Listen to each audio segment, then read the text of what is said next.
Now let us understand this question. Find a quadratic polynomial. We have to find a quadratic polynomial, each with the given numbers as the sum and product of its zeros respectively. They have given sum of the zeros and product of the zeros. Zeros we usually call as alpha and beta. So alpha plus beta is 1 upon 4, which is the sum, and alpha into beta, alpha beta is minus 1, which is the product. Now we have a formula here, k open bracket x square plus b upon a x plus c upon a, where a, b and c are the coefficients of a quadratic polynomial ax square plus bx plus c. So the standard form of quadratic equation obtained from the relation between sum and products of the roots with their coefficient. So to put things into perspective, it is very easy. We need b by a, but we know that alpha plus beta is minus b by a. So this is 1 by 4. We have to write it as minus 1 by 4 because we don't want minus b by a, we want b by a. So we change the sign of the sum of the roots. Product of the roots remains as such, which is nothing but c by a. So we put minus 1 as such in the place of c by a.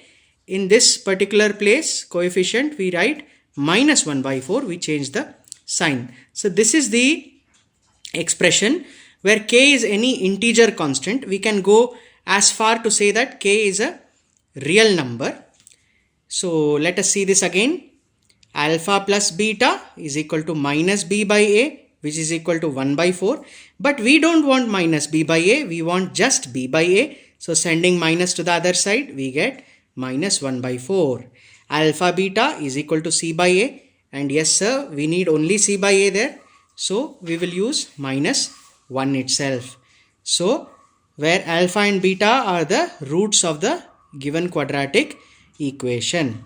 Now let us substitute a good value for k, preferably the denominator 4. So let k is equal to 4. So in place of k I am writing 4. So 4 open bracket x square minus 1 by 4x minus 1. And now when 4 gets multiplied here, it becomes 4x square. 4 gets distributed here. 4 and 4 cancels, only minus remains, minus 1x or minus x. And you have 4 into minus 1 minus 4. This is one of the examples of the quadratic equation that can be formed. Let us take k is equal to 2 now. So it will become 2x square and it will become 2 and 4 will cancel to give 1 by 2. So minus 1 by 2x minus 2. Like that, we can keep creating different expressions for different values of k. One such example can be given. Thank you.